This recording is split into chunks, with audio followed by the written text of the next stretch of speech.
হবু স্ত্রী? চারুলতার কৌতুকপূর্ণ কণ্ঠস্বরে হন হন করে এগোতে থাকে নিহাত। থমকালো, মাথা কাত করে পেছনে ফিরে তাকালো, বক্ষে দুবাহু ভাঁজ করে ধীর পদক্ষেপে সামনে এসে চারু পুনরায় বলল, একটু বেশি অধিকার ফলানো হয়ে গেল না? তীর্যক হাসি প্রস্ফুটিত হলো নিহাতের বিস্তৃত অধর পল্লবে। পেছন ঘুরে পরিধানকৃত বাইক স্যুটের পকেটে হাত ঝুঁকে সামান্য ঝুঁকলো সে। রমণীর দৃষ্টিতে তীব্র আবেদন মিশিয়ে ফিরফির করল, মিথ্যা কিছু বলেছি বলে মনে হয় না। বিনোদন পেরে চারু দুবাহু নামিয়ে এক হাতে নিহাদের বাইক স্যুটের জিপার নিয়ে খুনসুটি খেলায় মেথি জানালো, রাত দুপুরে তাহা মিথ্যাচার কেউ তোমার থেকে শিখুক। নিহাদের সুদর্শন চন্দন সুলভ চেহারায় সামান্য বিহ্বলতা ফুটে উঠল। তার দ্বিধাদ্বন্দ্ব লক্ষ্য করে হাসল চারুলতা। জিপার ছেড়ে কাঁধে হাত ছেড়ে সরে দাঁড়িয়ে ব্যক্ত করলাম, আমি তোমার হবু স্ত্রী নই। ইন কেস ইউ ফরগট, তুমি এখনো কোনো উত্তর করনি, সেক্ষেত্রে আমি তোমার সঙ্গে কোনো বন্ধনে আবদ্ধ নই। কিঞ্চিৎ বিস্ময় প্রকাশ ঘটল চট্টলার বান্দার দৃষ্টিতে। অধৈর্যরা ফাঁক হলো, কিন্তু কোনো শব্দ উচ্চারিত হলো না। চারুলতার কথাটি মজার ছলে বলেছে তা স্পষ্ট, কিন্তু সেই বক্তব্যের সঙ্গে মিশ্রিত অভিমান এবং হতাশাটুকু নিয়াদের অনুধাবন এড়াতে পারেনি। আপন মস্তিষ্কে ভাবল দেবভক্ত আদতেই সে চারুলতাকে এখনো পর্যন্ত কোনো উত্তর দেয়নি। অতর্কিতে তাকে বিয়ে করতে চায় এতটুকু আবেদন পর্যন্তই সীমাবদ্ধ। সব কিছু আসমান এবং বিলাল রেমানের সঙ্গে কথোপকথন হলেও উভয়ে তাকে সময় নিয়ে সিদ্ধান্ত জানাতে উৎসাহিত করেছে, কিন্তু ব্যক্তিগতভাবে চারুর সঙ্গে এই নিয়ে তার কথা হয়নি খুব একটা। হবে কিভাবে? লেপ্টে থাকাকালীন সময় 90% তারা শুধুমাত্র ঝগড়াই করে কাটায়। জীবন সম্পর্কিত গুরুত্বপূর্ণ আলাপ সেখানে বড়ই অস্বস্তিজনক। তবে এই ব্যাপারটা নিয়ে তার অব্যক্ত প্রেয়সী অভিমান করতে পারে তা তার বোধগম্য হয়নি কোনোদিনও। তোর অনেক কিছু শেখা বাকি নিহাত। অন্তরে ধ্বনিত হলো মস্তিষ্কের হতাশাজনক বাণী। একটি নিঃশ্বাস ফেলে চুলে আঙুল চালে মৃদু হাসল নিহাত। তারপর সহজাত দুষ্টু মাখা কঞ্চে বলল, তোমার শখের কোনো কমতি নেই দেখছি ডাইনি। আয়নায় নিজের চেহারা দেখেছো? ঠিক যেন রাস্তার মোড়ে মোড়ে বসানো ময়লার ডাস্টবিন। মুষ্টিবদ্ধ হলো চারুলতার উভয় হাত। তিরতির করে কাঁপলো উষ্ঠ তীব্র ক্রোধে, তবুও হাসি ধরে রেখে বিপজ্জনক কণ্ঠে উত্তর করল, আর তোমাকে দেখলে মনে হয় রাস্তার বাঙ্গু মাস্তান। ঠিক ঠিক, এই বাঙ্গু মাস্তানকে বিয়ে করবে বলে সারা বাড়ি মাথায় তুলেছিলে তাই না? দীর্ঘ কয়েক প্রশ্বাস গ্রহণ করতে হলো চারুকে নিজেকে শান্ত রাখতে। দৃশ্যটি লক্ষ্য করে মিটিমিটি হাসলো নিহাত। কিছুতেই মেয়েটিকে জ্বালাতন করা থেকে নিজেকে বিরত রাখতে পারে না সে। অবশেষে দৃষ্টি মেলে তার দিকে তাকালো প্রেয়সী। স্থির কণ্ঠে বলল, কি জানো নিহাত, তোমার মস্তিষ্কের গোবরের মাত্রা অত্যাধিক বেড়ে গেছে। খুব দ্রুত মানসিক চিকিৎসা করাও, নাহলে আজীবন পাবনা মেন্টাল হাসপাতালে কাটাতে হবে। হ্যাঁ কাটাবো। আমি পাগলু, তুমি পাগলি। দুজন মিলে হাসপাতালের সেলে ফুলটুক্কা খেলবো, আর রাত হলেই দেবের মুভি দেখতে বসবো। দেখবে 2 সেকেন্ডের মধ্যে তুমি আমার গুরুর ভক্ত হয়ে যাবে। খিলখিল করে হাসতে থাকলো নিহাত। চারুলতার খুশি তৎক্ষণাৎ আশ্রে পড়লো তার শক্ত বুকে। আউচ! ভিকি তোমার থেকে হাজার গুণ ভালো। কেন যে মূর্তি তোমার মতন একটা গাইগুরুর সঙ্গে ফাঁসতে গিয়েছে। শটান উল্টো ঘুরল চারুলতা। হিলজোড়া ঝংকার তুলে হনহনিয়ে এগুলো করিডোর ধরে উদ্দেশ্য কক্ষে ফিরে যাওয়া, কিন্তু অতর্কিতে তার একটি হাত পাকড়াও করল নিহাত।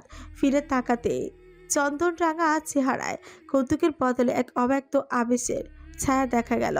সামান্য ভরকালের চারু নিহাতের দৃষ্টির হঠাৎ পরিবর্তন তাকে ভাবাচ্ছে। তার আঙুলের ফাঁচে ফাঁচে নিজের শিরা উপশিরাপূর্ণ লম্বা চেয়ে শক্তিশালী আঙুল সমূহ গুজে নিহাত সন্নিকটে সরল। কণ্ঠস্বর তার খাদে নেমে এলো, is he better than me? প্রিয়তমার প্রভাবশালী অস্তিত্ব চারুলতার অন্তর আন্দোলিত করে তুলল মুহূর্তেই। আনমনে একটি শক্ত চোখ গিল সে। জবাব দেয়া সম্ভব হলো না। নিহাত ঝুঁকল তার দৃষ্টিতে, প্রিয়গাঢ় দৃষ্টি বিনিময় মিলিয়ে ফিসফিস করল, ইজ হি? মাথা কাত করে চারু উত্তর করল। Are you jealous? থমকে গেল নিহাত। অধর অধর চাপল। কোনো শব্দ উচ্চারিত হলো না তার পক্ষ থেকে। তাতে হাসলো চারুলতা। হাত বাড়িয়ে তার কাঁধে চাপড়ে জানালো, ঈর্ষান্বিত হওয়া দুর্বলতার লক্ষণ। ঈর্ষা? মাথা নেড়ে হাসলো নিহাত। সুচরা কুচকে তির্যক দৃষ্টিতে প্রেয়সীর দিকে চেয়ে বিড়বিড় করল। ঈর্ষান্বিত হওয়ার কিছু রয়েছে? এই রক্তটা দুর্ধর্ষ চূর্ণিত আমারই। নিহাদের কণ্ঠে অস্বাভাবিক ধরনের প্রগাঢ়তা ছিল, যার দরুন না চাইতেও শিউরে উঠল চারুলতা।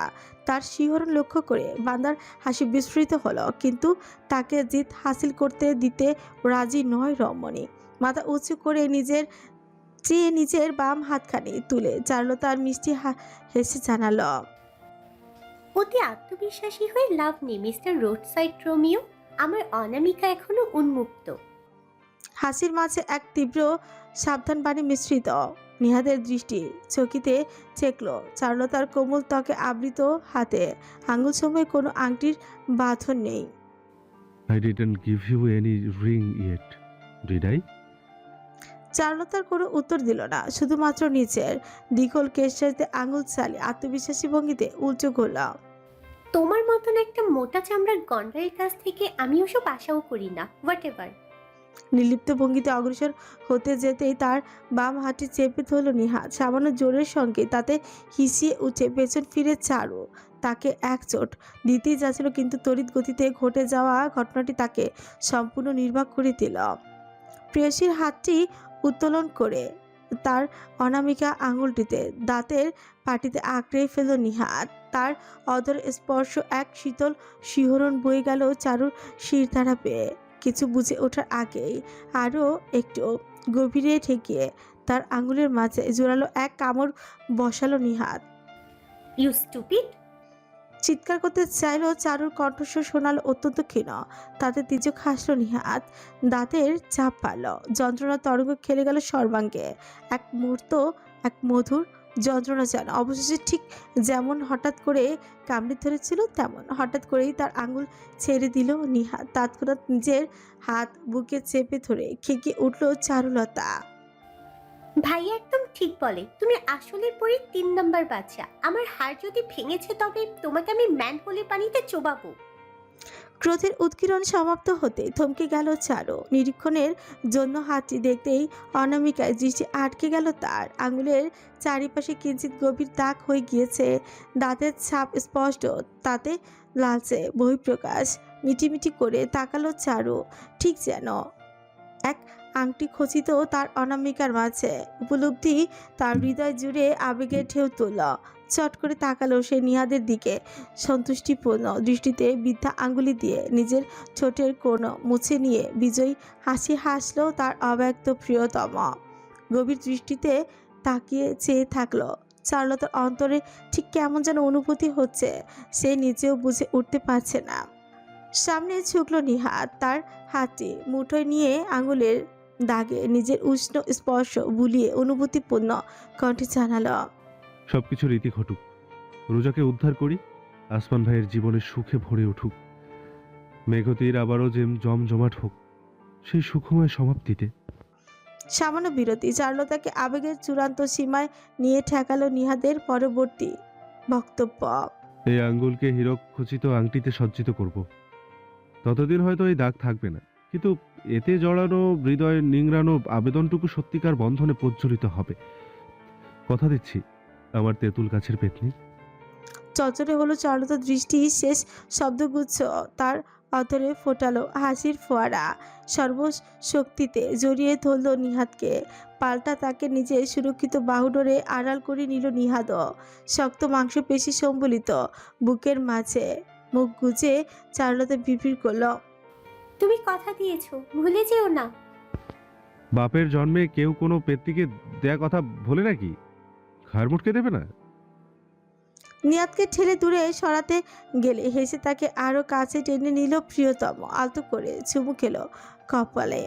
নীরবতা মোড়ানো অত্যন্ত আবেগঘন কিছু মুহূর্ত, তারপর আলিঙ্গন ছেড়ে তার হাত ধরল নিহাত। নিঃশব্দে হেসে উভয়ে হেঁটে গেল সামনে। ফিরে এলো বেশ কিছুক্ষণ আগেই ত্যাগ করা কক্ষের ভেতর। প্রবেশ করে সামনে এগিয়ে উপস্থিত সকলের উদ্দেশ্যে তাকালো নিহাত। তার কোমল দৃষ্টি বদলে তাতে স্থান নিয়েছে অগ্নিখচিত এক তুখোর অনুভব।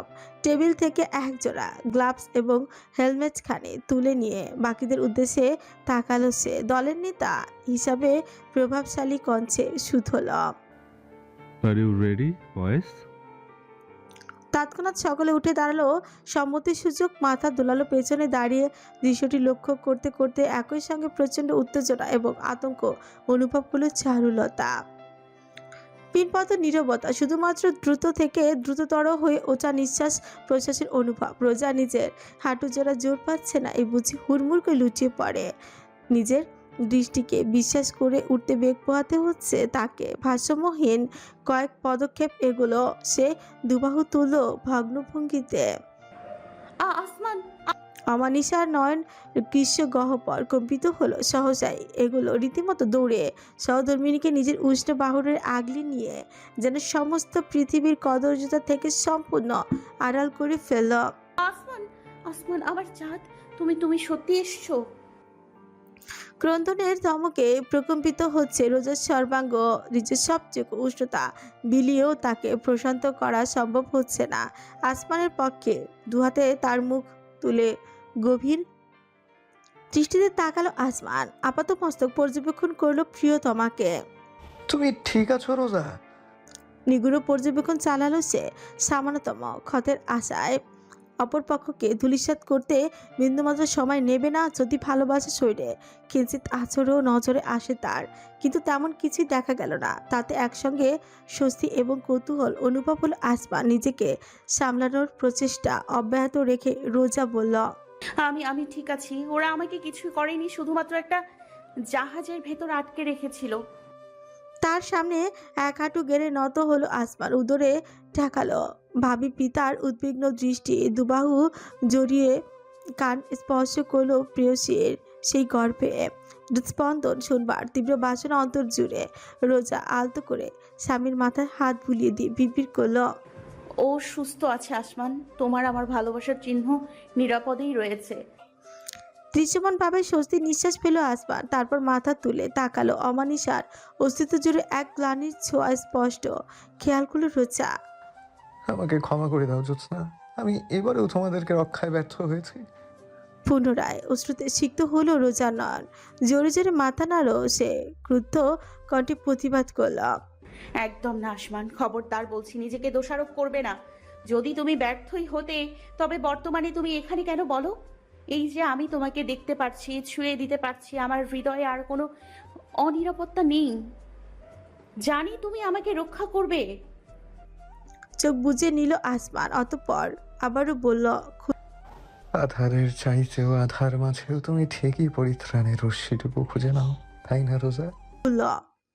রোজার দুই হাত কাঁপতে থাকলো। আসমানের চমৎকার বিভীষিকা খচিত চেহারা স্পর্শ করে অদর কামড়ে ধরল সে। কম্পিত কঞ্চে এক কঞ্চে বলল, তো তুমি কেমন ছিলে আসমান? জাহান নামে ছিলাম। সোজা সাপটা উত্তর অমানিসার। তাতে ব্যথিত হলো তৃপ্তির অন্তর। অশ্রুমাখা ঝাপসা দৃষ্টিতে বিড়বিড় করল, আই মিস ইউ। চলচলে স্রোতধারার পূর্ণ হলো যন্ত্রমানবের নয়ন। উঠে দাঁড়ালো ফিসফিসে কণ্ঠস্বরে বলল, প্রতিটা দিন, প্রতিটা মিনিট, প্রতিটা সেকেন্ড আমার অস্তিত্ব শুধু তোমার অভাবে অনলে দগ্ধ হয়েছে। আমার অংশের উদ্বিগ্নতা শরীরের প্রতিটি রোমকূপে বেদনা সূচ রূপে বিদ্ধ হয়েছে। এই অসহনীয় যাতনার চাইতে মৃত্যু শ্রেয়। অসহ্য বেদনা হলো অন্তরে। আসমানের বুকে নিজেকে এলিয়ে দিল রোজা। ক্রন্দন তার সীমা ছাড়িয়েছে। স্তব্ধ হয়ে গেল অমানিসা। অপরাধ বোধ হলো তার। এই মুহূর্তে নিজের যন্ত্রণাটুকু প্রকাশ করা উচিত হয়নি। রোজা, আমার কথা শোনো। সুক্ষেপ নেই রোজা, যেন সে হারিয়েছে আপন দুনিয়ায়। পক্ষ মাঝে ক্রন্দনরত অর্ধাঙ্গিনীকে কোনো প্রকারে সান্ত্বনা দেওয়া সম্ভব হচ্ছে না আসমানের পক্ষে। আজ তাদের মধ্যকার দূরত্ব ঘুচলেও ঘোচেনি এই দূরত্বকালীন দুর্বিষহ বিরহ জ্বালা। রোজার আবেগ উত্তাল সমুদ্রের উর্মিমালা হয়ে আশ্রে পড়ছে আসমানের তপ্ত হৃদয় পালু চড়ে। প্রিয়তমার মাথায় ক্রমাগত হাত বুলিয়ে যাওয়া সত্ত্বেও ফলাফল শূন্য। আসমানকে আঁকড়ে ধরে বুকে মাথা গুজে কেঁদে চলেছে রোজা। রোজা, আমার জ্যোৎস্না, প্লিজ। চাঁদ, তুমি উত্তরে দ্বিগুণ শক্তিতে আসমানকে বাহুডোরে বেঁধে রোজা কাঁপতে ফোপাতে থাকলো। তার অনুভূতির উচ্ছ্বাস জলোচ্ছ্বাসের চলচলে অনুভব ফুটল হিমালয় নয়নেও চিনচিনে যন্ত্রণা হচ্ছে অন্তরে। স্ত্রীর অশ্র সহ্য করা যে কি দায়, কি করবে সে? সময় যে ক্রমশ ফুরিয়ে আসছে, যে কোনো মুহূর্তে আচমকা মস্তিষ্কে এক পরিকল্পনা খেলে গেল, মুহূর্তের জন্য অনুপযোগী কিন্তু প্রশান্তিতে প্রয়োজনীয়। দীর্ঘ প্রশ্বাস গ্রহণ করলো আসমান, আলতো করে রোজার পিছে হাত ছোঁয়ালো, একটি ঢোক গলাধকরণ করে ঝুঁকলো অর্ধাঙ্গিনী কানের কাছে, ফিসফিস কণ্ঠস্বরে বলল, তোমার মনে আছে সেদিন তোমার জন্মদিন ছিল এবং আমরা দুজন মেঘ তীরের ছাদে? ক্রন্ধনের গুঞ্জন থামলো, কিঞ্চিত ফুলে ওঠা চোখে রোজা আসমানের দিকে তাকালো, মৃদু হাসিতে উদ্ভাসিত হলো অমানিসার অঝর। বৃদ্ধা আঙ্গুলি ভারে রোজার সিক্ত চেহারা অশ্রুকণা মুছে নিল অতি সাবধানে। অতঃপর কণ্ঠস্বরটি ফিসফিসে আবেদন জুড়ে কোমলতা, ভালোবাসা এবং মুগ্ধতা, শব্দগুচ্ছ সঙ্গীতের সুরে মিশ্রিত হয়ে একাকার। অতি নিম্ন স্বরে সম্পূর্ণ ভিন্ন এক আবহের প্রকাশ সম্মিলিত হয়ে পড়ল।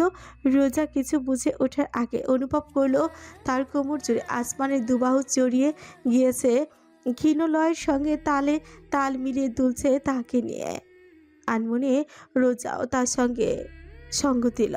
পায়ে পায়ে উভয় রেস্টরুমের বিস্তৃত টাইলসের মেঝে জুড়ে যেন আবেগময় নৃত্য শৈলী খচিত করে গেল।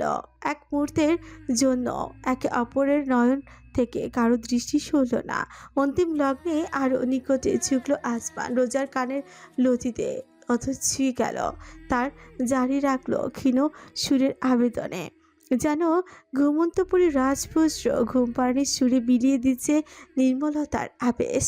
কণ্ঠস্বর মিয়ে এলো তার, তবুও যেন মূর্তিটির আবেশ কাটল না। হাত দিয়ে রোজার কপালে এলোমেলো হয়ে ছড়িয়ে থাকা কেশগুচ্ছ কানে গুজে দিল আসমান, হাসল মৃদু ঝুঁকে, স্নেহের চুমু আঁকল। আমার নির্মল জ্যোৎস্না। জড়ানো মোহনীয় কঞ্চে ফিসফিস করলো আসমান, এক ফোঁটা অশ্রু গড়ালো রোজার নয়ন বেয়ে। তবে এবার সম্পূর্ণ ভিন্ন কারণে। আসমানের কাঁধে মাথা ঠেকালো, তাকে নিজ বাহুডোরে সুরক্ষিত করে নিল প্রিয়তম। স্বয়ংক্রিয়ভাবে হাসি ফুটল প্রেয়সীর ছোটে। সবসময় জানো কিভাবে আমাকে প্রশান্ত করতে হয়, তাই না? তার মাথায় চিবুক ছিকি আসমান উত্তর স্বরূপ স্বস্তি নিঃশ্বাস ফেলল। আর কখনো এভাবে কেটো না জ্যোৎস্না, আমার কষ্ট হয়। মাথা দুলিয়ে আসমানের মাঝে নিজেকে পূর্ণ সম্পূর্ণ বিলিয়ে দিল রোজা, প্রাণ ভরে গ্রহণ করলো নিজ স্বামীর অস্তিত্বের সুবাস।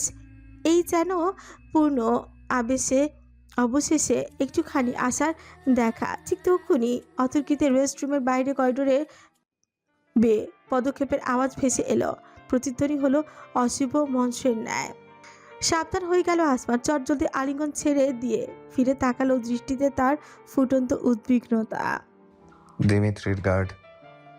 কিঞ্চিত আটকে উঠে রোজা যুক্ত করল, তোমাকে দেখে ফেললে চকিতে পাশে টয়লেটের দরজার দিকে তাকালো আসমান, নীরবে দৃষ্টি বিনিময় হলো রোজার সঙ্গে। মাথা দুলিয়ে দরজা খুলে যেই না অভ্যন্তরে সে পাবারি সিটি ওই মুহূর্তে হাট করে খুলে গেল রেস্টরুমের মূল দরজা। সম্পূর্ণ স্থবির হয়ে পড়ল রোজা।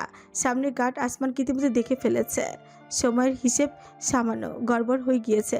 রোজা স্পষ্ট দেখল আসমানের হাত নিজের পকেটে প্রবেশ করেছে এক সরু ধাতব বস্তু, চিকচিক করছে হিডেন প্ল্যাট। রক্তপাত ঘটাতে পিছপা হবে না আসমান, তা পরিষ্কার, কিন্তু এই মুহূর্তে কি আদৌ তা সঠিক হবে? হেই, গার্ডের কণ্ঠস্বর প্রতিধ্বনি হতে তড়িৎ খেলে গেল রোজার শরীরে। তার একটা হাত তখনও আসমানের হাতের মুঠোয়, উভয়ে কাছাকাছি দাঁড়ানো। আসমানকে পেছন থেকে দেখতে পাচ্ছে গার্ড। এখনও চেহারা অবলোকন সম্ভব হয়নি। মস্তিষ্ক ন্যানো সেকেন্ডের মাথায় আজগুবি এক সংকেত প্রদান করল। কোনো প্রকার ভাবনা চিন্তা না করে রোজা হঠাৎ আসমানের হাত টেনে তাকে নিজের কাছে আনলো। হ্যাচকা টানে ভারসাম্যহীন আসমান অপরিকল্পিত পদক্ষেপে এগুলো রেস্টরুমের কোনায় দেয়ালে ঠেকলো রোজার পেজ। উত্তেজনা এবং বিস্ময় প্রসারিত হয়ে গেল আসমানের নয়ন জুড়ে। সে বুঝতে পারছে না রোজা কী করতে চাইছে। মস্তিষ্ক বিশ্লেষণের সময় লাভ করল না আর। এর পূর্বেই রোজার অধৈর্যগরে প্রগাঢ় এক আবেদন আশ্রে পড়ল তার উষ্ঠ মাঝে। এক শীতল অনুভূতি খেলে গেল আসমানের সর্বাঙ্গ জুড়ে। দৃষ্টির প্রসারণ লাভ করলো দ্বিগুণ। আবেশিত মুহূর্তে রোজা আসমানকে আরো নিকটে টেনে নিল। চোখ জোড়া শক্তভাবে বুঝে আপন ক্রিয়ায় জোর প্রদান করলো। দরজার সামনে গার্ড থমকে গেল। দ্বিধাদ্বন্দ্বে ভুগছে সে, কারণ আপাত দৃষ্টিতে দৃশ্যটিকে মনে হচ্ছে এক যুগল কপতির অন্তরঙ্গ মুহূর্ত। পেছনে গার্ডরা ঝুঁকে হতবাক হয়ে রইল, একে অপরের মাঝে দৃষ্টি বিনিময় করল। রোজার হাত নিজের কার্যক্রম জারি রাখলো। ভালোবাসা বিনিময়ের সঙ্গে তাল মিলিয়ে আসমানের পেজ বেয়ে উপরে উঠে এলো তা। খুব সাবলীল ভঙ্গিতেই যেন অনুভবের তাড়নায় তার হাত জোড়া আসমানের হুডির টুপি পুনরায় মাথায় তুলে দিল। একেবারে সামনে এসে দর্শন ব্যতীত বর্তমানে কিছু উপলব্ধি অসম্ভব। কয়েক মুহূর্তের প্রগাঢ় নীরবতা, শুধু নিগুড় অনুভবের বিনিময়। অতঃপর দৃষ্টি মেলল রোজা, সামান্য মাথা কাত করে তাকালো দ্বিধান্বিত গার্ডদের উদ্দেশ্যে। ভারী নিঃশ্বাস প্রশ্বাসের সঙ্গে চেহারা লালিমা ছেয়েছে তার। চিকচিকে অধরে তির্যক হাসি হেসে এক মোহনীয় কণ্ঠে রোজা বিড়বিড় করল, এই মুহূর্তে বিরক্ত করার পরিণাম মোটেও ভালো হবে না। গার্ডদের চেহারা জুড়ে বিব্রত বোধ স্পষ্ট। উল্টো ঘুরে গেল তারা সচান। You better stop this nonsense soon, ma'am. এতটুকুই হনহন করে হেঁটে বাইরে চলে গেল গার্ডদের দল। পেছনে ফেলে গেল এক অদ্ভুতরে আবেশময় উপাখ্যানকে। দীর্ঘ এক স্বস্তির নিঃশ্বাস ফেল রোজা। অভাবনীয়ভাবে রক্ষা পেয়েছে একটুর জন্য। ভাগ্যিস আসমানের দিকে তাকাতেই রোজার বক্তব্য অসমাপ্তই রয়ে গেল। সহনীয় আবার প্রতিফলনে অমানিসার অতিরিক্ত শুভ্র চকচকে লালিমার আবহ তাকে বাকরুদ্ধ করে দিল। আসমানের উভয় কান লালচে বর্ণ ধারণ করেছে, কপল জুড়ে এক অদ্ভুত প্রকাশ, যেন রক্ত উঠে এসেছে চেহারায়। তাকে এতটা জোরালোভাবে প্রতিক্রিয়া দেখাতে এর আগে কোনোদিনও দেখেনি রোজা। দৃষ্টিতে দৃষ্টি মিলতে আসমান শটান নিজের চোখ সরিয়ে নিল। অ্যাটমস অ্যাপেল ছেউ খেলিয়ে তার কণ্ঠতালু বেয়ে এক শক্ত ঝোঁক নেমেই গেল। দৃশ্যটি বিস্মিত হয়ে পর্যবেক্ষণ করল রোজা। এক অভূতপূর্ব অনুভব তার হৃদয় আন্দোলিত করে তুলো মুহূর্তেই। আসমান লজ্জা পেয়েছে। বিস্তৃত হাসি হেসে রোজা সোজা হয়ে দাঁড়ালো। সামান্য ঝুঁকে আসমানের অবয়ব লক্ষ্য করে বলি বসল, তুমি লজ্জা পাচ্ছ আসমান? আমি লজ্জা পাচ্ছি না।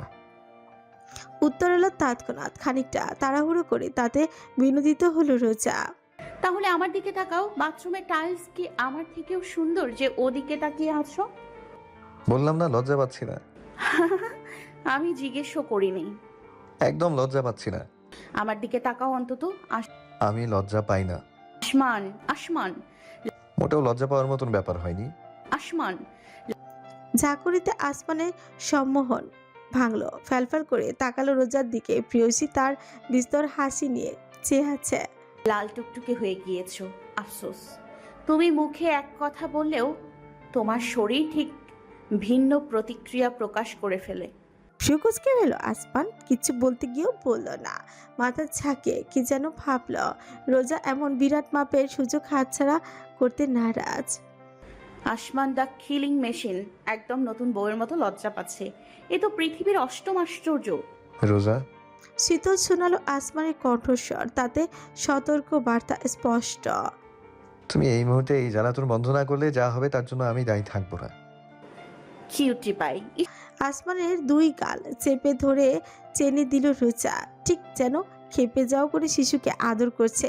ফ্যাকাশে ত্বকের কারণে লালচে বর্ণের শোভাটা ক্রমে আরো উজ্জ্বল হচ্ছে। তাতে রোজার বিনোদন দ্বিগুণ আকৃতি ধারণ করল।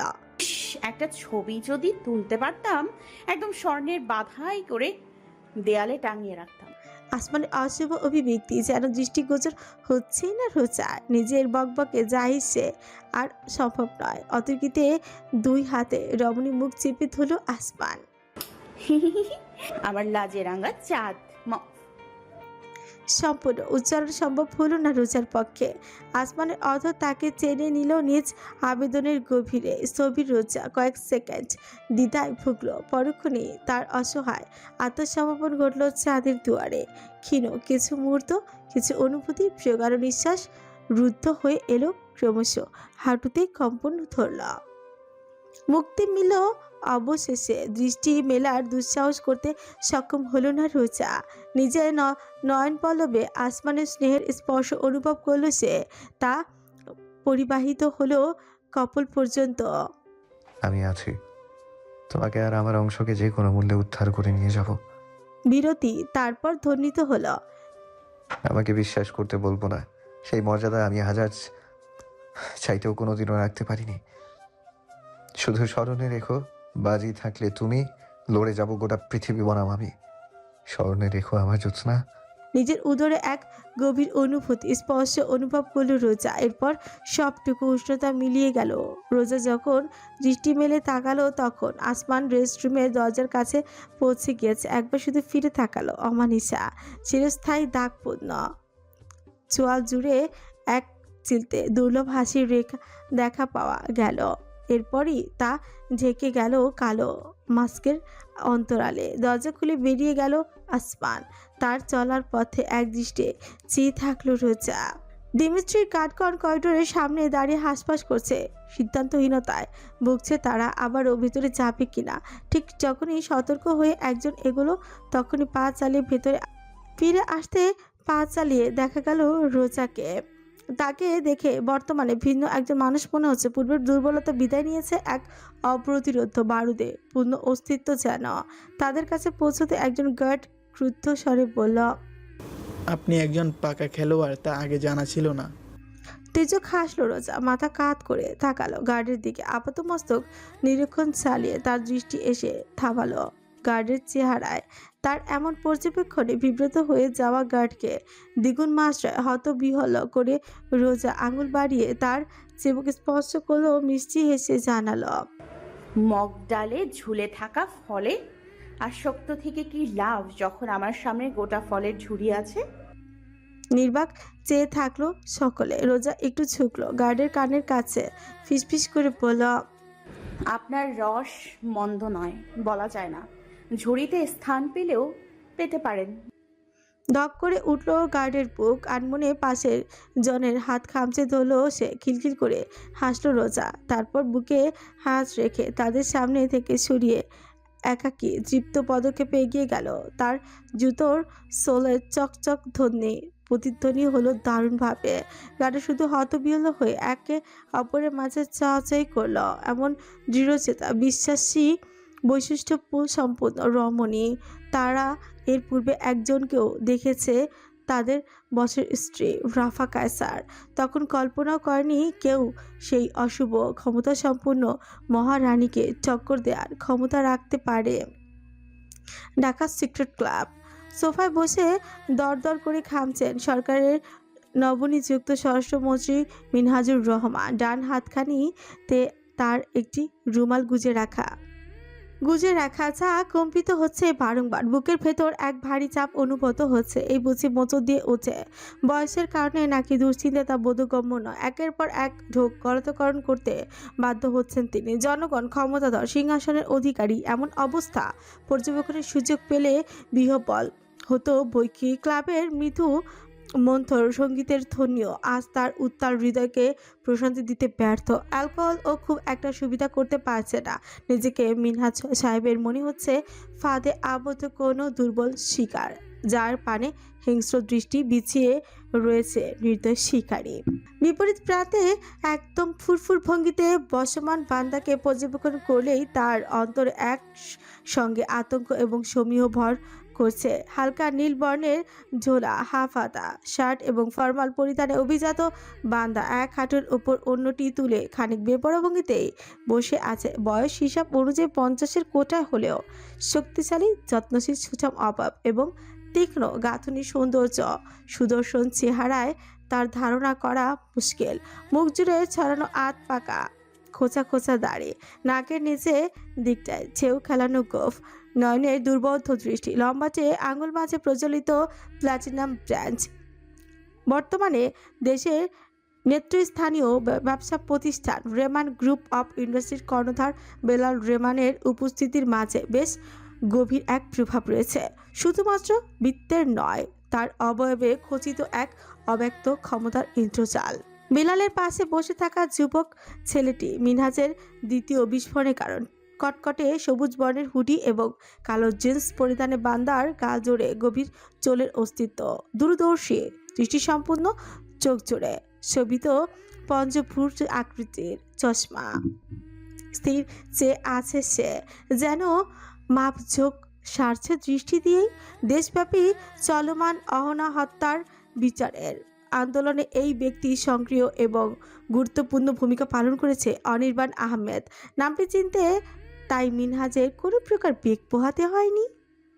দীর্ঘ নীরবতা ভেদ করে অবশেষে বেলালের শীতল কণ্ঠস্বর ধ্বনিত হল। মন্ত্রী সাহেব, আমার সময়ের মূল্য রয়েছে। Time is money and money is power. আশা করছি এই সময় অনর্থক প্রমাণিত হবে না। যদি হয়, বাক্যটুকু আর উচ্চারণ করলেন না বিলাল। তার সুবিস্ত্র অধচরে এক চিলতে অশরীর হাসির প্রজ্বলন ঘটল। মিনহাজ তাতে স্পষ্ট শিহরিত হলেন, কঞ্চ পরিষ্কার করে বললেন, দেখুন মিস্টার রেমান, এই ব্যাপারটা এতটাও সহজ নয়। মন চাইলেও করে ফেললাম। হাজারটা আইন কানুন অনুসরণ করতে হয়, প্রস্তুতি নিতে হয়।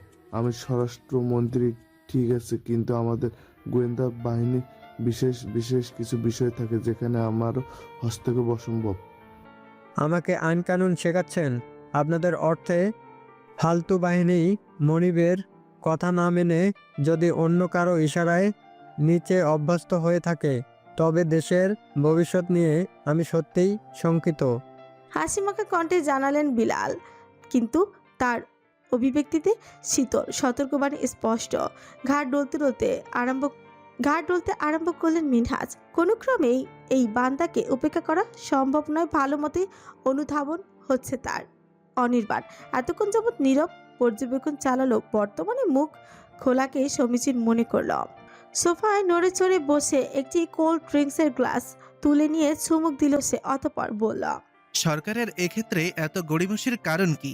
তাহলে কি সরকারেরও স্বার্থ রয়েছে এতে? It will be a very hot topic.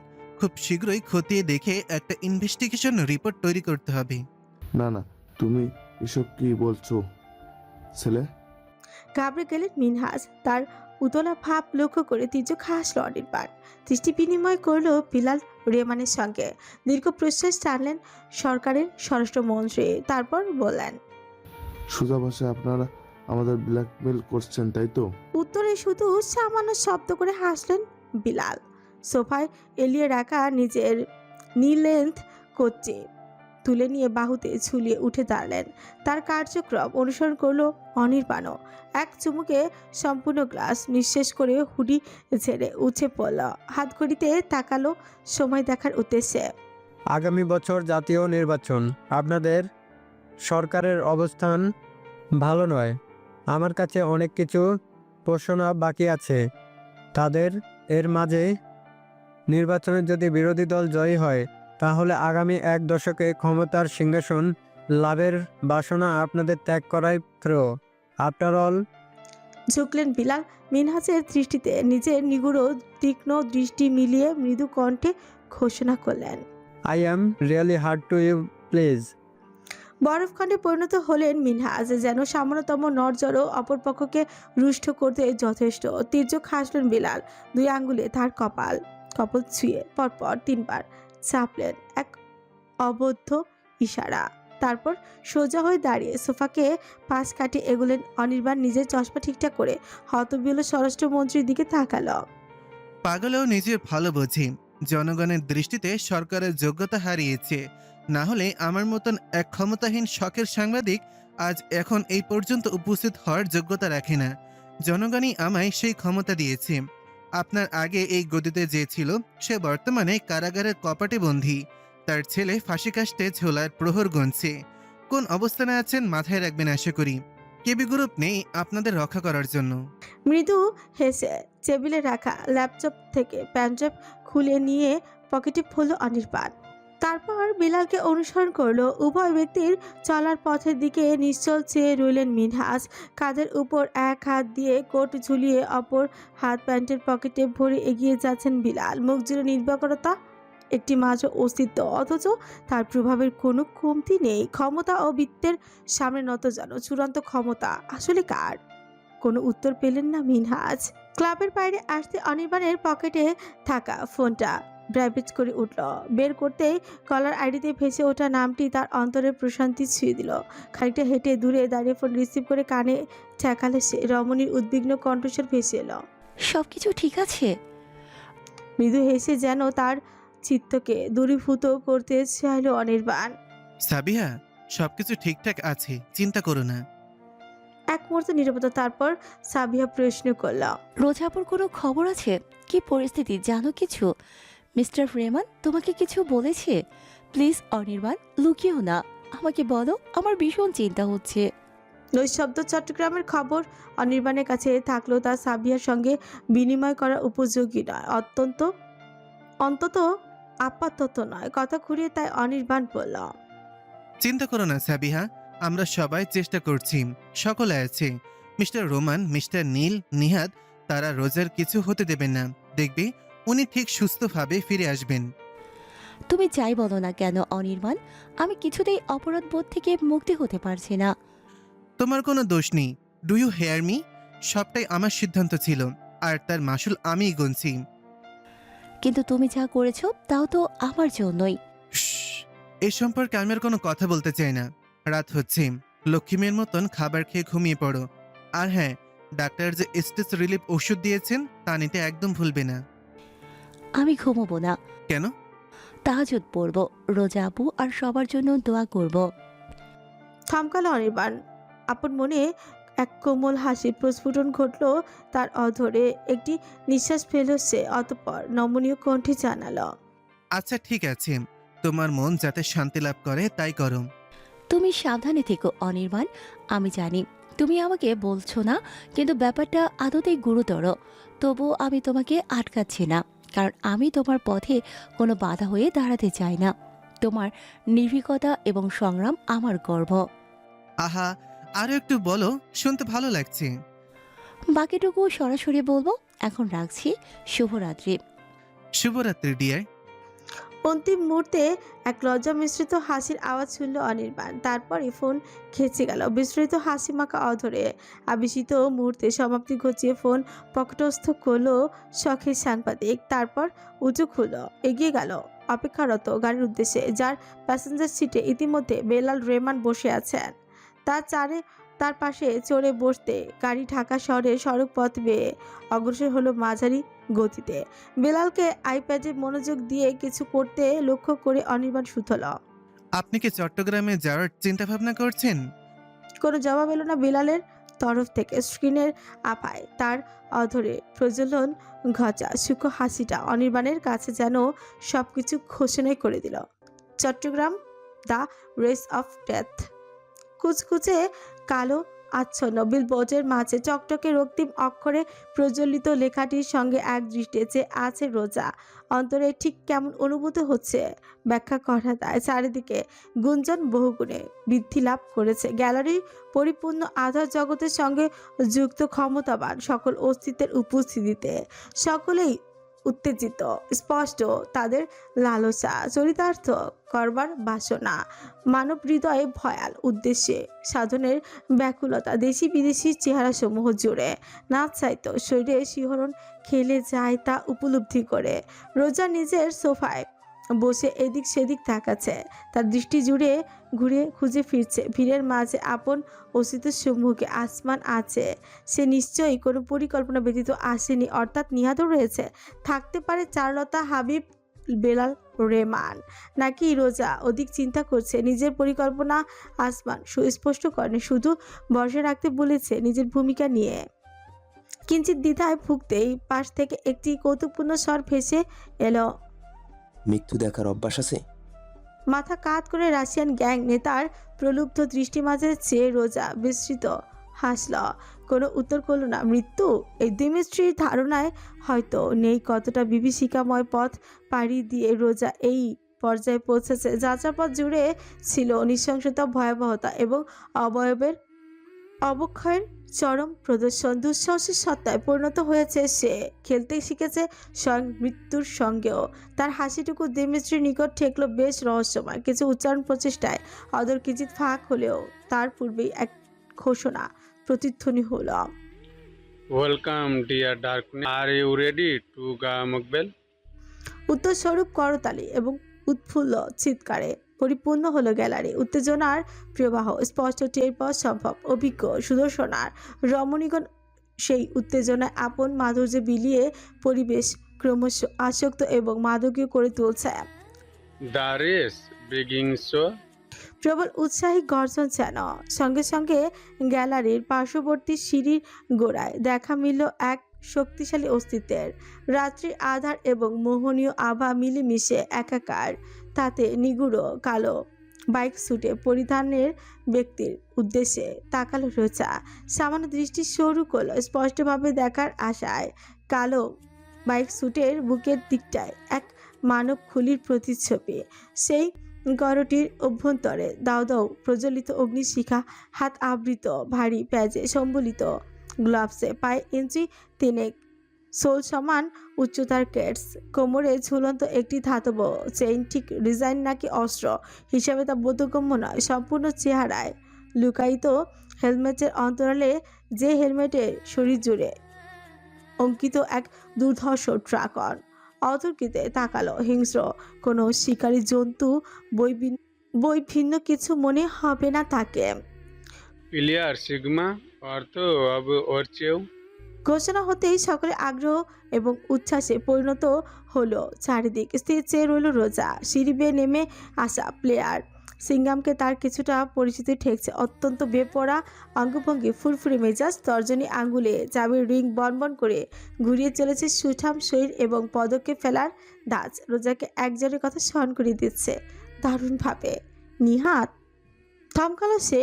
বরাবর গ্যালারির মাঝে দিমিত্রি সোফার পাশে চৌকিতে মাথা ঘুরিয়ে তাকালো। হেলমেটের প্রশস্ত উইন্ডো বেয়ে অভ্যন্তরের ছাউনি পর্যবেক্ষণ সম্ভব হলো না। রোজাও স্পষ্ট উপলব্ধি করলো তার দিকেই চেয়ে আছে বান্দা। তার ধারণা সত্যি প্রমাণিত করে নিজের পকেটে হাত ঝুঁকিয়ে অতর্কিতে একটি তাজা গোলাপ বের করলো ব্যক্তিটি। দীর্ঘ এক পদক্ষেপে দূরত্ব পেরোলো। গার্ডের পরোয়াও করলো না। গোলাপটি বাড়িয়ে ধরলো রোজার দিকে। তার কণ্ঠস্বর গমগম করে উঠল মৃদু আলোড়নে। প্রস্ফুটিত সাদা গোলাপের জন্য একটি লাল গোলাপ। আশেপাশের মানুষগুলো অত্যন্ত আগ্রহের সহিত চেয়ে আছে। এমন কোনো দৃশ্য কেউ আশাও করেনি। আর চোখে রোজা বসে থাকা দিমিত্রিকে দেখলো। রাশিয়ান বান্দা সোফার হাতলে হেলান দিয়ে সুচারু দৃষ্টিতে সবকিছু পর্যবেক্ষণ করছে। কোনো প্রকার সন্দেহ কিংবা বিপদের আভাসে শুধু সতর্ক বার্তা। হাত বাড়িয়ে গোলাপটি গ্রহণ করলো রোজা। ব্যক্তিটির হেলমেটের উদ্দেশ্যে চেয়ে তির্যক হেসে বিড়বিড় করল, ধন্যবাদ প্লেয়ার সিগমা। নিহাত, ধন্যবাদ নিহাত। দ্বিতীয় বাক্যটি শুধুমাত্র অন্তরেই ধ্বনিত হলো রোজার। দর্শন সম্ভব হলো না হলেও হেলমেটের অন্তরালে থাকা বিস্ফোরিত অধরে প্রস্ফুটিত হওয়া হাসির মাত্রা অনুভবে তাকে বেগ পোহাতে হলো না। পিছিয়ে গেল নিহাত। হেলমেটে দু আঙুল ছুঁয়ে দিমিত্রির উদ্দেশ্যে স্যালুটের ভঙ্গি করে সিঁড়ি বেয়ে গ্যালারি থেকে নিচে নেমে গেল সে। হেঁচে গেল রেসিং ট্র্যাকের 3 নম্বর বাইকের দিকে। সোফায় বসে হাতের তালুর মাঝে কঙ্কটহীন গোলাপটি চেপে ধরে রেখে দৃশ্যটি পর্যবেক্ষণ করে গেল রোজা। নিহাত নিজের পায়ে দাঁড়াতে সক্ষম হয়েছে খুব বেশি দিন হয়নি। সাইকেল চালানোর অভ্যাস করলেও বাইকের সঙ্গে এখনও ঠিকভাবে মানিয়ে নিতে পারছে কিনা তা রোজার জ্ঞানে নেই। দুশ্চিন্তা হচ্ছে তাই। একে একে player Beta, player Gamma, player X racing ট্র্যাকে প্রবেশ করলো। চেয়েই থাকলো রোজা। উত্তেজনার পারদ ক্রমে আকাশচুম্বী হচ্ছে তার। ছয় জন রেসার নিজেদের বাইকে চেপে বসলো। মৃদু আলোর ঝলকানিতে প্রত্যেকের অভাব স্পষ্ট।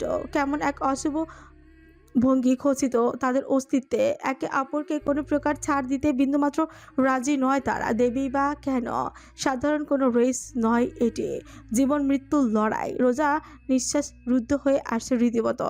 বাইকের ইঞ্জিনের গর্জনধ্বনিতে মুখরিত সমগ্র স্থান। 5 কোটি ফর প্লেয়ার এক্স, 17 কোটি ফর প্লেয়ার বিটা, 30 কোটি ফর প্লেয়ার এক্স। জুয়ার মতো জুয়ারিতে টাকার অঙ্ক ক্রমশই সকল সহনীয় মাত্রা ছাড়িয়ে যাচ্ছে। আর মনে চোখ গেল রোজা। এমন ধরনের কোনো অভিজ্ঞতা এর পূর্বে কোনোদিন হয়নি তার। 20 কোটি ফর প্লেয়ার গামা, 50 কোটি ফর প্লেয়ার সিগমা। কণ্ঠস্বরটি ধ্বনিত হতে পাশে ফিরে তেমিশ্রীকে তির্যক হাসতে খেয়াল করলো রোজা। অধৈর্যে একটু সিগারেট জন্য দীর্ঘ সুখ টানে শহীদ চেয়ে আছে সে ট্র্যাকের দিকে। গেটি সেটি। স্পিকারে ধ্বনিত হলো তৎক্ষণাৎ। সামনে ফিরল রোজা। 6 জনের রেসারের হাতই জেকে বসেছে হ্যান্ডেলে। তীব্র আওয়াজ তুলছে ইঞ্জিনে। গো। কর্ণকুড়ে পীড়া জাগানো এক তীব্র বুলেট ধ্বনি তা শ্রিয়মান হয়ে পড়ল জান্তবগুলোর শত শত হর্স পাওয়ারের প্রচণ্ড হুঙ্কারে। ট্রাকের স্টিয়ারিং লাইনের মাটি রীতিমতো উপড়ে এলো শক্তিশালী টায়ারের মুহুর্মুহু ঘর্ষণে। যেন মরুভূমির বায়ুঝড় ঘনিয়ে প্রান্তরে ক্ষিপ্র গতির সঙ্গে বেগ পোহাতে হলো সৃষ্টিতে। শুধুমাত্র অসীম শক্তিতে বয়ে যাওয়া ঘূর্ণিঝড় যেন একটি বাইক গ্যালারি উৎসাহিত ধ্বনিতে ফেটে পড়ল মুহূর্তেই। নিয়াজ ট্র্যাকের হিসেবে রয়েছে 3য় স্থানে। সকলের সামনে 1 নম্বর স্থানটি দখল প্লেয়ার গামার ভিকির। বায়ু কেচে অচিন্তনীয় গতিতে এগোচ্ছে লোকটি। নিয়াদের উভয় হাত দ্বিগুণ জোরে চেপে বসলো হ্যান্ডেল জোরে। প্রথম ভাগ আসন্ন গতি কমিয়ে আনলো সে সাই সাই করে। অপর বাইকগুলো অতিক্রম করে গেল তাকে। তির্যক হাসলো সে আপন মনে। প্লেয়ার বিচা 2য় স্থানে থাকলে বাঘ অতিক্রম করতে গিয়ে টায়ারে প্রান্তে ছিটকে গেল তার। মুহূর্তেই ট্র্যাক থেকে বাইরে ছিটকে গেল। তৎক্ষণাৎ বাইক কাত করলো নিহাত। রীতিমতো ট্র্যাকের মাটিতে গিয়ে ঠেকলো তার হাঁটু ইঞ্চি কয়েক ফারাক। শুধুমাত্র পদার্থবিদ্যার হিসেব মস্তিষ্কে গেঁথে আছে তার। বস্তুর ভর কেন্দ্র ঠিক রেখে কতটা কোণে নিজেকে বাঁকানো সম্ভব। এক লহমায় বাঘটি পেরিয়ে পুনরায় সোজা হলো সে। প্লেয়ার বিচার ট্র্যাকের মাঝে ফিরে আসতে কয়েক সেকেন্ড সময় নিয়ে ফেলেছে। সেইটুকু যথেষ্ট অন্যদের সুযোগ গ্রহণে। সমর্থক কর্মীদের উৎসাহময় আবেদন মাথায় রেখে গতি বৃদ্ধি করল নিহাত। ক্রমশ একের পর এক বাইককে পেছনে ফেলে বিকির পেছনে 2য় স্থানে উঠে এলো সে। ছেলেটা ভয়ঙ্কর ধরনের পারদর্শী রেসিংয়ের ক্ষেত্রে। একটি দীর্ঘ প্রশ্বাস টানল নিহাত। আর মাত্র 2টো বাঘ বাকি রয়েছে। এরপরই মৃত্যু খেলা আরম্ভ। গ্যালারি থেকে রোজা নিঃশ্বাস রুদ্ধ করে চেয়ে আছে। যদিও আন্দাজ ভিন্ন কিছু বলছে, তবুও নিজে দুশ্চিন্তা কিছুতেই লাঘব করতে সক্ষম হচ্ছে না সে। গোলাপ স্পর্শরত 2 হাত তার প্রার্থনার ভঙ্গিতে একত্রিত হয়েছে। আধখান মুখ ঢেকে চেয়ে আছে ট্র্যাকের দিকে। অন্তিম বাঁকে পৌঁছেছে সবাই। প্লেয়ার সিগমা অর্থাৎ নিহাত এই মুহূর্তে 2য় স্থানে থেকে 3য় স্থানে নেমে গিয়েছে। কারণটা রোজার বোধগম্য হয়েছে। কিছুক্ষণ আগে সে নিহাতকে বাইকের স্ট্যান্ড থেকে পা সরিয়ে ঝাঁকি দিতে লক্ষ্য করেছে। অর্থাৎ ছেলেটি অস্বস্তি বোধ করছে। পায়ে সমস্যা হয়নি তো কোনো? আদৌ কি হতে চলেছে? ভাবনার সমাপ্তি হওয়ার পূর্বে প্রথম ল্যাপের সমাপ্তি ঘটল। প্লেয়ার গামা প্রথম সমাপ্তি রেখা অতিক্রম করে নিজের যাত্রা জারি রাখলো। একে একে প্লেয়ার এক্স, অতঃপর নিহাত রেখাটি অতিক্রম করে ছুটে গেল। বাকি 2 জন রীতিমতো একসাথেই পেরল স্থানটি। শুধুমাত্র প্লেয়ার বিচা অন্তিম প্রান্তে রয়ে গেল। ধক করে উঠল রোজার বুক। দৃশ্যটি মাত্র কয়েক সেকেন্ডের মাঝে ঘটল রমণী। অনুভূত হলো যেন তা দীর্ঘ সময় জুড়ে তার সামনে সংগঠিত হচ্ছে। প্লেয়ার বিটা মাত্র 3 সেকেন্ড বাদেই সমাপ্তি রেখা অতিক্রম করলো। ভুম! তীব্র এক ইঞ্জিনের আর্তনাদ ঝটকা দিয়ে উঠল প্লেয়ার বিটার সমগ্র শরীর। চাকার কর্কশ ধ্বনি যেন অশুভ কলতান। বাইকটি সম্পূর্ণ ভারসাম্যহীন হয়ে পড়ল। ছিটকে প্লেয়ার বিচার দেহটি ট্র্যাকের প্রান্তে আশ্রয় পড়ল। এক রহমায় সমগ্র গ্যালারি জুড়ে পিনপত নীরবতা। শুধুমাত্র 2য় ল্যাপে অগ্রসর হতে থাকা অবশিষ্ট 5টি বাইকের ইঞ্জিন গুঞ্জন নিথর পড়ে রইল। প্লেয়ার বিচার শরীর অন্য পাশে তার বাইক ক্রমশই ট্র্যাকের শুষ্ক মাটি ভিজে উঠতে আরম্ভ করলো তাজা রক্তে। আচমকা পেছনে ফিরল রোজা। চাওয়ারের উপর স্থাপিত অস্ত্র দুটোর একটি থেকে মৃদু ধোঁয়া নির্গত হচ্ছে। তখনও অনুধাবনে আর কিছু বাকি রইল না। আয়োজক তার কথা রেখেছে। এ আসলেই এক জীবন মৃত্যুর ছুয়া খেলা। আধারের মাঝে দণ্ডায়মান গার্ড অন্তিম মুহূর্তে শুধুমাত্র নিজের ঘাড়ে এক চিনচিনে ব্যথা অনুভব করলো। তীব্র এক আর্তনাদ বেরিয়ে আসতে চাইলো কণ্ঠনালীবে, কিন্তু মুখে চেপে যাওয়া গ্লাভস পরিহিত হাতটির কারণে সেই ধ্বনি অত্যন্ত শ্রিয়মান শোনালো। জোরালো এক প্রশ্বাস টানতে চাইলো, হৃদযন্ত্র সায় দিল না। ঘাড় গড়িয়ে নেমে আসা উত্তপ্ত রক্তিম তরল অনুভূত হলো। এরপর যেন দপ করে দৃষ্টিশক্তি নিভে গেল। গার্ডের দেহ এলিয়ে পড়তেই আসমান নিঃশব্দে সেটি চেনে নিল করিডোরের অভ্যন্তরে। বাথরুমের দরজা ছেলে ভেতরে ঢুকিয়ে তৎক্ষণাৎ পকেটে থেকে গার্ডের মোবাইল ফোনটি বের করে নিল, অদূরে দণ্ডায়মান চারুলতার দিকে ছুড়ে দিল। 30 সেকেন্ড, ডু হ্যাক ফাস্ট। এতটুকুর মুহূর্তের মাঝেই করিডোরের অপর প্রান্তে আড়াল হয়ে গেল আসমান। অন্যদিকে চারুলতা অত্যন্ত দ্রুত কিপ্যাডে আঙুল চালিয়ে নিজের অভিজ্ঞতায় আয়ত্ত করা হ্যাকিং ক্ষমতা কাজে লাগিয়ে গার্ডের সকল সেক্টরের অ্যাক্সেস লাভ করলো। ফোন হাতে নিয়ে ঊর্ধ্বশ্বাসে ছুটল কন্ট্রোল রুমের উদ্দেশ্যে। ইতিমধ্যে গার্ডের প্রোফাইল ব্যবহার করে অপর একজন গার্ডকে মেসেজ করে ফেলেছে সে। একটু করিডোরের ভিতরে আয়, দেখ কি পেয়েছি। 2 মিনিটে টাইমার সেট করলো নিজের হাত ঘড়িতে। এরপরেই দ্বিতীয় জনকে মেসেজ করবে সে, পরক্ষণে তৃতীয় জনকে, আবার চতুর্থ জনকে, এভাবে যতজন সম্ভব। বাইরে থেকে ভেসে আসা প্রফুল্ল ধ্বনি এবং গ্যালারি জুড়ে চিৎকার চেঁচামেচি সব অতর্কিতে উধাও হয়েছে। চারিপাশে নীরবতা লক্ষ্য করে ছট করে দরজা খুলে কন্ট্রোল রুমে ঢুকে পড়ল চারুলতা। মনিটরে দৃষ্টি যেতেই উপলব্ধি করলো খেলা শুরু হয়ে গিয়েছে। করিডোরে একদম প্রবেশের পথের দেয়ালের একপাশে এসে থমকালো আসমান। লেপ্টে ফেলল নিজেকে আলো আধারের মাঝে, যেন এক ছায়া সে, অমানিসা স্বয়ং। আধার তার হুকুমের দাস। এমন ধরনের গুপ্ত হত্যা আজ ঠিক কতদিন বাদে সম্পূর্ণ করছে হিসেব নেই তার। বহু পুরাতন সব স্মৃতি স্মরণে আসছে তার। সেই সময়টাই কেবি অধিপতির পালিত কুকুর হয়ে এর চাইতে ভয়ঙ্কর সব পরিস্থিতিতে কাজ করতে সে হত্যা করত যন্ত্রের মতন। তাই বাদশাহ কায়সার তাকে সম্বোধন করেছিলেন কিলিং মেশিন নামে। আজ আরও একবার ভাগ্য তাকে এই নামটির সার্থকতা আদায়ে ছেলেই দিয়েছে মৃত্যু নিয়ে লীলাখেলা করার দুয়ারে। আর সে করছেও তাই, করে যাবে নিজের ভালোবাসার তরে, নিজের অংশের তরে। যদি সমস্ত পৃথিবীকে একটু একটু করে নিঃশেষ করতে হয়, তার জন্য আসমান করবে। পদশব্দ ভেসে এলো, সতর্ক হলো আসমান। আঙুলের ভাঁজে লম্বাটে সরু অথচ ধারালো ব্লেজখানি শক্তভাবে আঁকড়ে ধরল। দিমিত্রির গার্ড সন্নিকটে তার ছায়ায় প্রতিফলন ঘটেছে। করিডোরে মৃদু আভায় উদ্ভাসিত মেঝে জুড়ে আসমানে কৃষ্ণ গহ্বর তাতে নিবদ্ধ হলো। রুদ্ধশ্বাস কয়েক মুহূর্ত গার্ড প্রবেশ করলো, নিজের ফোনের দিকে চেয়ে আশেপাশে তাকালো, কিন্তু ঠিক তার পাশে দেয়ালে লেপ্টে থাকা আধার মানবকে তার দৃষ্টিগোচর হলো না। ফোনের স্ক্রিন থেকে মুখ তুলে বিপরীতে প্রান্তে তাকালো। অতটুকুই প্রয়োজন ছিল শিকারের। বিড়ালের ন্যায় নিঃশব্দে এগুলো আসমান। বায়ুর ক্ষিপ্রতার সঙ্গে সামঞ্জস্য গতিতে বাড়ালো ব্লেজ। এক হাতে পাকড়ো করলো গার্ড, অপর হাতে কৃপা জুড়ে জড়ালো এক চাঁদ। ধাতুতে মাংসপিণ্ড ঘর্ষণের দুর্বোধ্য এক শব্দ, কুলকুল স্রোতধ্বনির ঢেউ হয়ে ফিনকি দিয়ে ছোটা রক্তধারা। আলতো করে ধরাশায়ী শরীরটা দেয়ালে ঠেকিয়ে রাখলো আসমান। থকথকে রক্তে তার গ্লাভস চুপসে গিয়ে সে ভীষণ বিরক্তিবোধ হলো তার। এক ঝটকায় খুলে তা পকেটস্থ করে অপর পকেট থেকে একজন নতুন রাবার গ্লাভস বের করে হাতে জড়ালো। চকিতে তাকালো, রক্ত ফোঁটায় আবৃত হাত ঘড়িতে 1 মিনিট 50 সেকেন্ড অতিক্রান্ত হয়েছে। মাত্র 10 সেকেন্ড সময়। তৎক্ষণাৎ অগ্রসর হলো, করিডোরে পেরিয়ে একটি থামের আড়ালে নিজেকে আবৃত করে ফেললো। হাঁটু মুড়ে বসে অদূরে গ্যালারির দিকে তাকালো। আত্মপ্রত্যয়ী দৃষ্টি তার কৃষ্ণ গহ্বর জুড়ে। দিমিত্রি আরও একজন গার্ডকে এগিয়ে আসতে দেখা গেল করিডোরের দিকে। অতি ক্ষীণ এক প্রলয় সুলভ হাসির আবির্ভাব ঘটল অমানিসার অধরে। রক্তাক্ত ব্লেড চেপে বসল আঙুলে।